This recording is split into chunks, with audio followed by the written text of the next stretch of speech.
Hi everyone, welcome back to my channel. So it has been quite a while and I thought to get back into the swing of things I would just do a very standard TBR for the month of September. So I don't typically do TBR since I'm very much a mood reader, but some months there are specific books that I want to get to or I need to get to, and you'll see in the later part of this video that it gets less about specific books and just like a more generalized like direction I want to take with my month. So yeah, I think that's everything I needed to say beforehand. So the first books I want to talk about are the books that I get to finish in August. The first one being Warrior of the Wild by Trisha Levenseller. I'm currently listening to the audiobook for this and it's actually pretty quick. I think I started listening to it yesterday and I'm already like 60% of the way through. This is a Viking inspired YA standalone fantasy. We follow a young woman named Rasmina, I think is her name, and she is the daughter of the like village tribe chief or whatever you want to call him, and our main character has been training to be a warrior for her village since she was quite young, and she's finally at that point where she's going to go through her like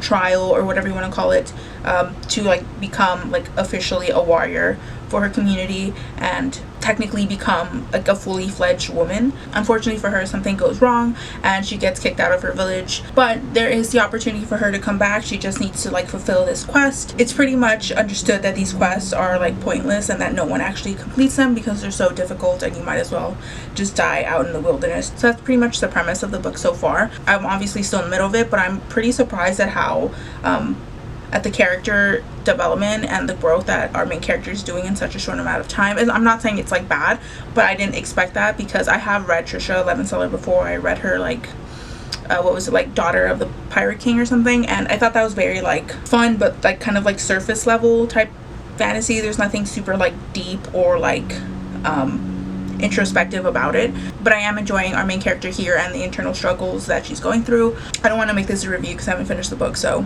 I'm just gonna move on. Another book that I'm still in the middle of that I didn't get to finish reading is Something Strange and Deadly by Susan Dennard. Susan Dennard is the author of what is it, the Witchland series with like Truth Witch and like Wind Witch, those books. So I'm not exactly sure like the time period this takes place in. I'm gonna guess it's like late 1800s, early 1900s with the way women are treated, and it takes place in Philadelphia. Our main character Eleanor is pretty much left in charge of her family's estate after her father dies. Her mother's mentally not really capable of that because she's still mourning her husband, and her brother has her brother kind of just goes off on his own and does whatever he wants, so Eleanor is pretty much in charge of her family. Our main character is 16 years old, so this is a lot of pressure for her. So on top of all that, the dead have started to rise in the local cemeteries, and that's obviously like a really bad thing.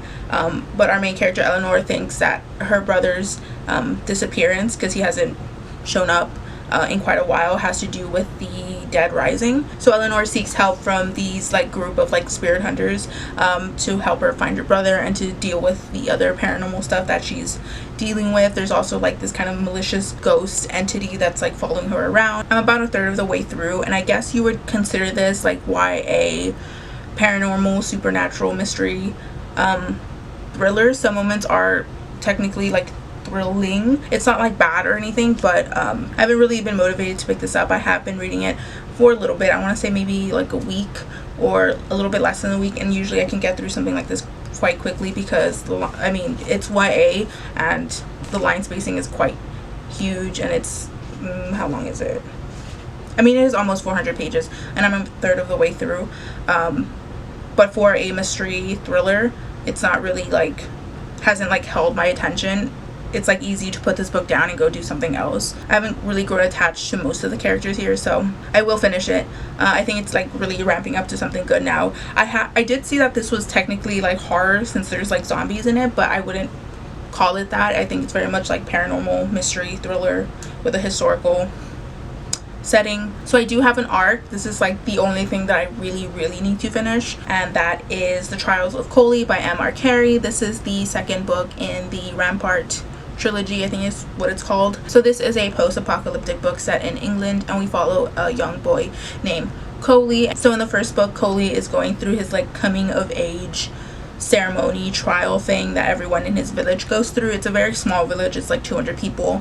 Unfortunately, something happens and he basically gets exiled. Mind you, he's still a bit young. I want to say he's like 14 or 15 when he's exiled, and that's obviously really bad because you're on your own. But also the setting of this book is quite dangerous. So in this book, before the downfall of society, scientists started to genetically modify certain plants, and these plants and trees evolved to the point where they can get nutrients from people. So these plants basically started harvesting, people, attacking people, killing people and all that. So that's still very much like the setting. There's also like groups of like cannibals that have also been exiled from their own communities. So this is a very dangerous situation for a child. So I did enjoy the first book. Obviously that's why I requested the second. So I would give it like a 4 out of 5 stars for the first book. The first book was kind of slow to get to like the more like interesting, like fast-paced bits. Also, I mentioned the like carnivorous plant environment that they live in. That's not really like a huge factor in the first book. So if that's something that is really drawing you to the book, kind of maybe reevaluate other stuff. It's more of a survival story after he gets exiled. Mind you, again, he gets exiled like halfway through the book. But yeah, I have the arc for the second. I think it comes out the 15th of September, and I've already started it. I'm only like 5 chapters in. Yeah, it's a lot more fast-paced than the first book. And Mark Harry is also the author of The Girl with All the Gifts and some other books, but I think that's his most popular one. And I got the arc for this on NetGalley, so I will be reading it on my Kindle or my phone, whichever one I have like on me. So there's an indie author. I want to say she's indie and not self-published, but she could be self-published. I'm not totally sure.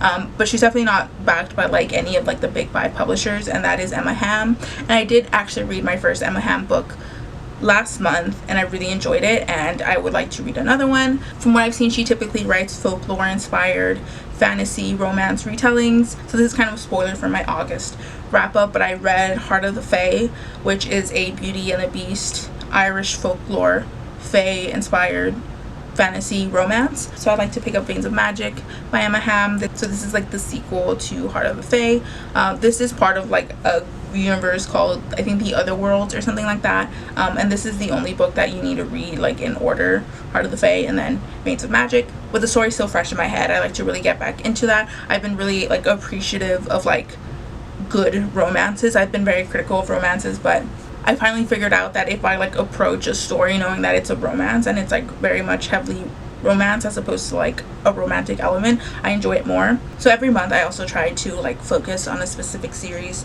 to binge throughout the month, and I think this month I'm going with the Vortex Chronicles by Elise Kova. So the Vortex Chronicles is a little hard to explain because it's like a sequel series to an earlier series she wrote, which is Air Awakens, which I would 100% recommend to any fantasy reader. I think it's really well done. Vortex Chronicles takes place after the events of that one, so I would implore you to read Air Awakens before even thinking about Vortex Chronicles. So explaining this might be a little hard because I don't want to spoil anything. So in this book we follow the Princess of Solaris, I think is what the kingdom is called. So in this world people have elemental magic, and for different people this magic awakens at different points in their lives. Some people's elemental magic comes about when they're quite young. So Vi's powers haven't awakened, but everyone's kind of like fine with that because her own mother's powers didn't awaken until much later in life. But Vi is very anxious about this. She knows because she's a princess that a lot of people have like high expectations of her. She's the crown princess, by the way. So she is like a bit stressed in general of all the expectations that are put on her. But Vi starts having visions, which is the sign of one specific elemental magic, as well as the fact that when Vi's powers do awaken, they're not quite like the elemental magic that everyone else has: air, water, earth, and fire. Hers are a bit different than all of those, and that's pretty much all I can say without like spoiling anything. Elise Kova does write fantasy romance, so expect that in pretty much like everything she writes, from what I've seen. This is YA, but I do think that if I remember Air Awakens, there were some more like mature scenes, so it's kind of like YA delving deeper into like new adult fantasy. But I think it's pretty like readable for like 16, 15-year-olds.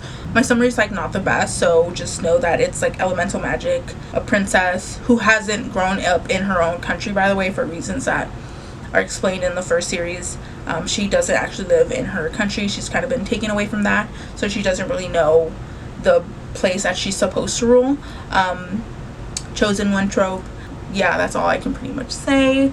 So I have read the first book. It's called Vortex Visions, and I enjoyed it well enough. It was kind of like a slow start, but through Kindle Unlimited I have access to like everything Elise Cove has written, so I think I could binge these, because I did binge read Air Awakens, that whole series, quite quickly within a month, and I think I can get through this pretty well if it's like the same like pacing and if it's like the same approach that she did with Air Awakens. So this is the part of the TBR where it starts getting a little more like general ideas, directions that I want to go with the month. So in Texas I have access to a few libraries. Some libraries in the state only require you to actually live here to get a library card, and through the whole COVID situation, you don't actually have to physically go to the library. You can just sign up online. And so I've been kind of going crazy with ebooks and specifically audiobooks. I don't think I'll get through all of these, but this is just what I have right now. I'm sure I'll get some more throughout the month. There's some times when I have one audiobook available to me, and sometimes I have like 5 and I don't get through all 5, and it just depends on when they come into my account. So some of the books that I have are, so I have A Faint Cold Fear by Karen Slaughter. She is a mystery thriller author who typically writes quite like dark thrillers with a lot of like sexual overtones, so just like be careful with that.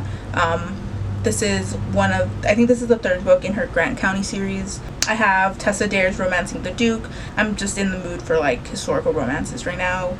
I have Lady Night by Tamora Pierce. This would be good to read because I typically try to finish a series a month, and I think this is the 4th book in the Protector of the Small series, which is about a young woman trying to be a knight. I have Everlist by Sarah Holland. This is a YA fantasy about people who I think can like trade in time for currency or something like that. I think it's a standalone. I could be wrong, but I think it's a standalone.